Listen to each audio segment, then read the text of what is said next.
Pax, honorables miembros del muy honorable cuerpo colegiado, los saludo con la convicción de que estoy saludando a una Agartha, a la Agartha Shanga de la Gran Fraternidad Universal en la nueva era del Acuario. Y lo pienso así porque el concepto de la Agartha se fundamenta en la idea de unir en un conjunto a todas las pequeñas luces para hacer una gran luz.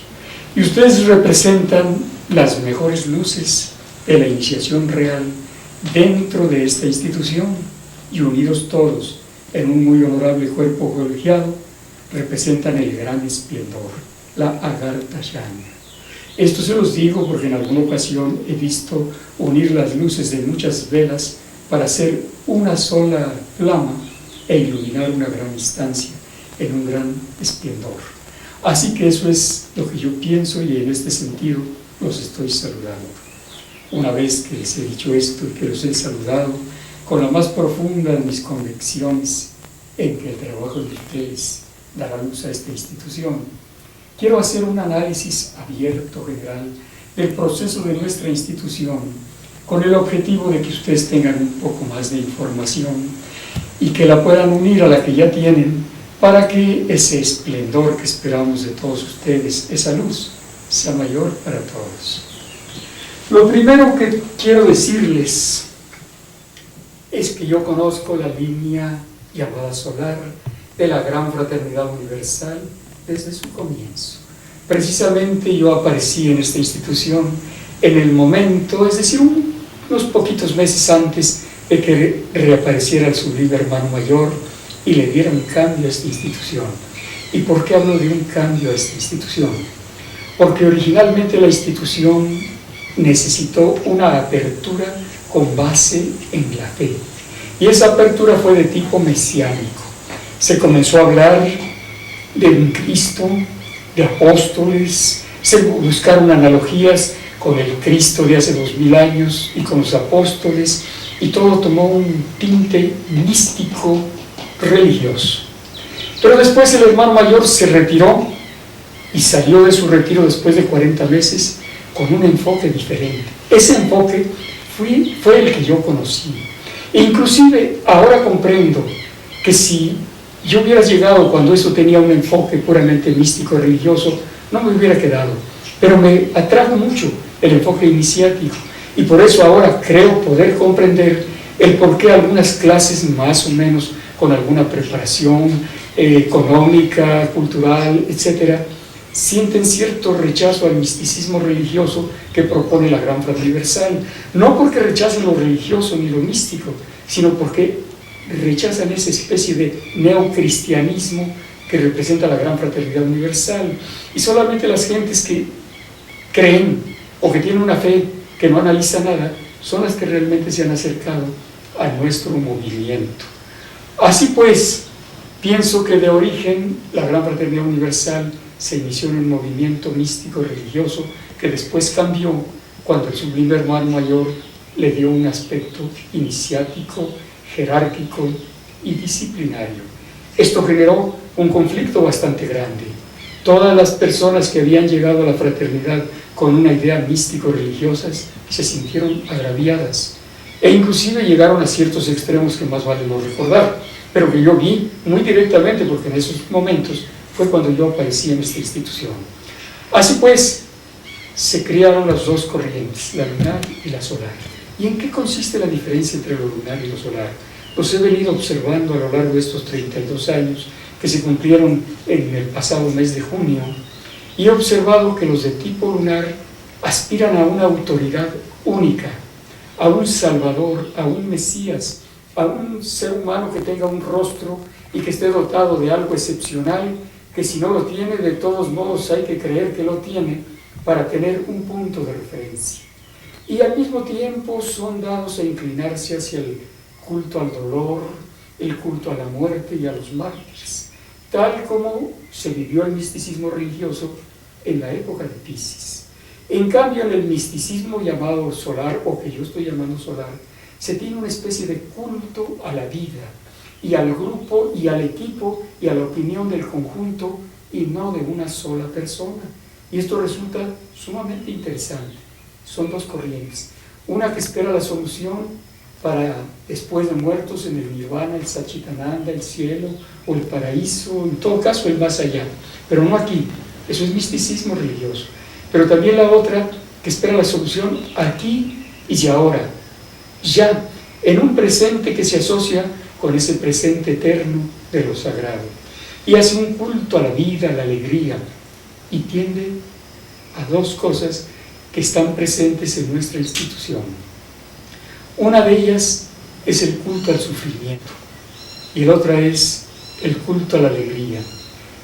Lo que siempre ha existido, los espíritus buenos y los espíritus malos.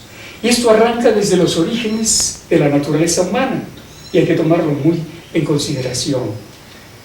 Cuando se nos individualizó la conciencia y comenzamos a ser seres humanos, nos dimos cuenta que existíamos como individuos y que estábamos desvalidos frente al universo, que no sabíamos siquiera quiénes éramos ni hacia dónde íbamos, pero que había fuerzas muy poderosas en nuestro entorno, en la naturaleza, y comenzamos a tratar de acercarnos a esas fuerzas para obtener su benevolencia, y descubrimos que esas fuerzas de la naturaleza, a las cuales llamamos espíritus, porque presentimos que eran espirales, tal como ahora lo sabe ya la ciencia académica, racionalista, les llamamos espíritus, y nos dimos cuenta que había fuerzas de la naturaleza que nos lastimaban, nos dañaban, o nos enfermaban, o nos daban mala suerte, y había otras fuerzas que nos ayudaban, que nos daban alegría, que nos daban comida, que nos daban seguridad, en fin, que nos ayudaban.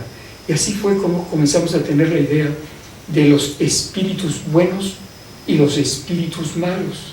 Ahora nosotros queríamos acercarnos a esos espíritus, y a los espíritus buenos, pues lógicamente les ofrecíamos nuestros cantos, les ofrecíamos flores, bailes, placer inclusive, y por qué no decirlo, orgías, que eran los que nos daban más placer, fiestas orgiásticas, alegría. Pero a los malos espíritus pensamos que a ellos les gustaba el sufrimiento, porque siempre nos causaban sufrimiento, nos causaban dolor, desvalidez, y entonces les comenzamos a ofrecer nuestro propio sufrimiento, nuestro martirio, nuestra desvalidez, e inclusive lo que más nos dolía perder, nuestra sangre. Y en algunos casos, muy notables por cierto, llegamos a ofrecerles seres humanos, como el caso de los mayas, que ofrecían lo que más amaban, una mujer joven y bella que era entregada a los dioses, que así se llamaron después los espíritus, con el objeto de que ellos tuvieran lo que querían, o sea, dolor, sufrimiento, muerte.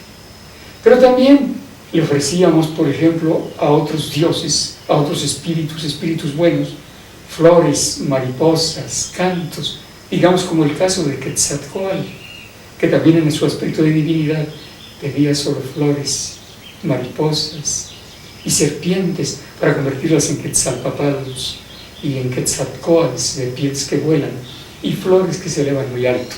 Bien, pues eso nos queda todavía muy profundamente, y es lo que se refleja en la actualidad en las corrientes lunares y en las corrientes solares. Estoy hablando naturalmente de corrientes llevadas al extremo, porque siempre hay un punto intermedio donde se mezcla lo placentero y lo doloroso, y se va buscando siempre el centro. Y esta idea del centro también es muy antigua, y nosotros la descubrimos desde el principio cuando pensamos en un gran espíritu que era el padre o el jefe o la fuente de los buenos y de los malos espíritus. Comenzamos a encontrar la conciliación, y sin darnos cuenta inventamos la Trinidad o triunidad, la verdad una y la realidad dual, o aquello que hemos dicho más adelante en el cristianismo: tres personas distintas y un solo Dios verdadero, Dios Padre, Dios Hijo, Dios Espíritu Santo. Y esto está en todas las culturas. En la cultura antigua de nuestros ancestros era el Palmenovani, o Mecihuatl, o Metecutli, el Tai, el Yin, el Yang de los chinos, etc. Muy bien, entonces ese concepto sigue siendo válido hasta nuestros tiempos, y he querido referirme a él para que se entienda el porqué. Entre nosotros mismos hay personas que pues rinden culto a los que sufren, a los mártires, a los perdedores, y quieren una autoridad única. Y hay otros que rinden culto al equipo, a la vida, a lo orgiástico. Y esto es sumamente interesante, porque crea un conflicto al cual nos estamos asistiendo en la actualidad. Pero hagamos un poquito más de historia. Nuestro muy sublime maestre Avatar dice que la gran fraternidad universal está constituida para unir a un conjunto de grupos, asociaciones e instituciones que de algún modo trabajan para elevar la condición de los seres humanos. Muy bien, pero él agrega que debemos tener una noción clara de que no deben haber prejuicios de credos, de razas, de sexos ni de posiciones culturales.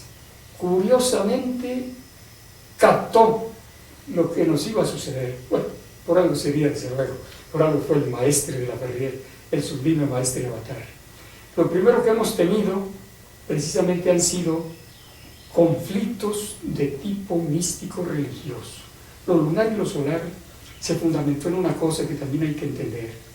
El propio sublime maestre Avatar nos vino a dar la pauta del misticismo religioso, porque él fue llamado Mahatma Chandra Vala, el alma grande que tiene el poder del rayo de la luna.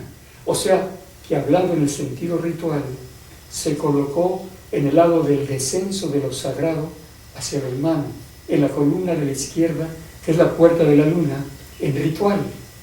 Y al hermano mayor se le dio el título de Caballero del Sol, y de un modo o de otro, así de una forma un poco extraña, fue ubicado del lado de la columna de la derecha, de la puerta del Sol, o sea, del punto donde el ascenso del humano desde lo más bajo se va elevando por la conciencia hacia su fuente, hacia lo sublime, hacia lo sagrado. Y de este modo tenemos el esquema completo que nuestros ancestros llamaban las dos Xucoatls, la Xucoatl o serpiente que desciende, Kukulcán, y la Xucoatl o serpiente que vuela, Quetzalcoatl, la circulación de la luz, y les hablo en términos de ritual. De este modo resulta que el Mahatma Chandra Vala es una extracción, el avatar, lo sagrado que desciende hacia el humano para darle vida. Y el hermano mayor es el que trabaja para elevar lo humano mediante la conciencia hacia lo sagrado. Completamente está definido en ritual esta circulación. Y esto mismo hizo que el sublime maestre Avatar tuviera siempre la connotación de lo místico, espiritual, religioso. Y el hermano mayor, a partir de su retiro, tuviera la connotación de lo místico, iniciático, o sea, el ascenso por la conciencia. He ahí la contradicción básica y los orígenes de lo que se vive dentro de nuestra institución y que es muy natural que se viva, porque el propio maestre Avatar nos indicó que debíamos desarrollar la conciencia de conmoción en conmoción. Y estos conflictos, primero religiosos, fueron una tremenda conmoción que nos vino despertando la conciencia, pero también nos ubicó a los que necesitamos lo religioso y a los que necesitamos lo iniciático, a los que queremos atraer la gracia divina hacia nosotros y a los que queremos servir para ganarnos el derecho de elevarnos hacia lo sagrado. De ahí que en el ritual hay un punto donde se dice: tuyo es el reino de la justicia, la puerta del sol, el ascenso de lo humano por los merecimientos, y de la misericordia, la gracia, la ayuda que desciende de lo sagrado hacia lo humano. Y yo te doy gracias por haberme permitido servir una vez más a la gran fraternidad universal. Ahí quedó claro el servicio como medio de justicia para adquirir merecimientos y elevarse por la iniciación. En cambio, en el misticismo religioso todo es veneración, todo es adoración para obtener la gracia. Son dos actitudes, las dos legítimas, y donde termina una, la místico-religiosa, comienza la otra, la místico-iniciática, y esto hay que tenerlo presente. Después de haber pasado por estos prejuicios que todavía no se han terminado, pero que de todos modos en gran parte han sido ya superados, los conflictos religiosos, entramos en otra etapa, los conflictos de tipo racial.